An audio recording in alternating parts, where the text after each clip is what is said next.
We are going to tuberculosis in Russia as a challenge to national radiological service.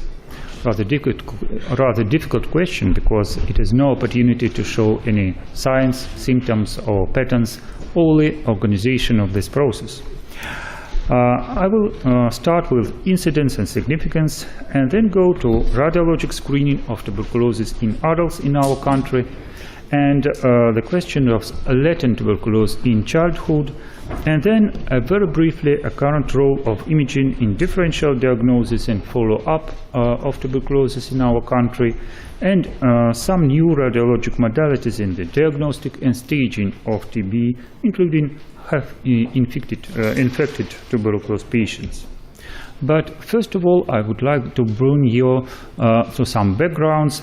And remember that TB is an infection disease, of course, and it is contagious, progressive, and often fatal without sufficient treatment and disease control. And it means that not radiology, but first of all laboratory service is at the first line of the disease detection and disease screening in many countries.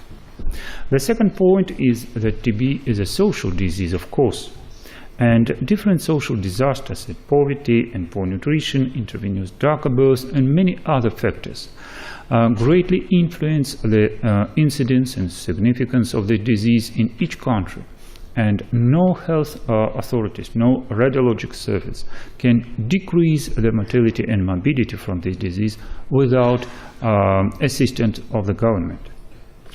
And at last, TB is a chronic multi-system disease without obvious and specific clinical presentation, often with multifocal disease. And it is lucky for radiologists, because assessment of such disease required imaging, of course, for detection, staging, follow-up, and assessment of disease activity.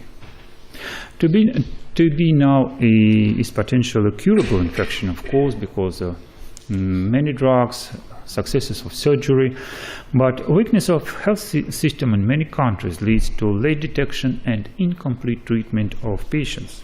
That's why we see a rapid growth, and in our country also, the multi-resistant and extensively drug-resistant tuberculosis, as well as a HIV-associated tuberculosis in many patients.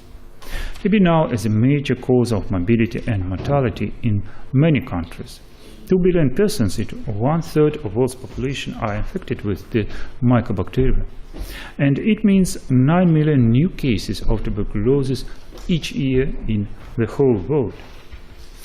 According to the estimated data by World Health Organization, most heavy incidence rate of TB occurs in South Africa and Southeast Asia, followed by North Korea and several countries in the East Europe and Middle Asia, including Russian Federation and then India. But when we see to the Russian Federation, we can remind the diminishing of TB incidence during the last years. The number of new cases of the disease and mortality rate in the recent 10 years gradually decreased. And for example, amount of the new cases is about 80 per 100,000 population. What about screening and detection? Of course, I remind you once again that TB is an infection disease. And that's why bacteriology and, first of all, sputum microscopy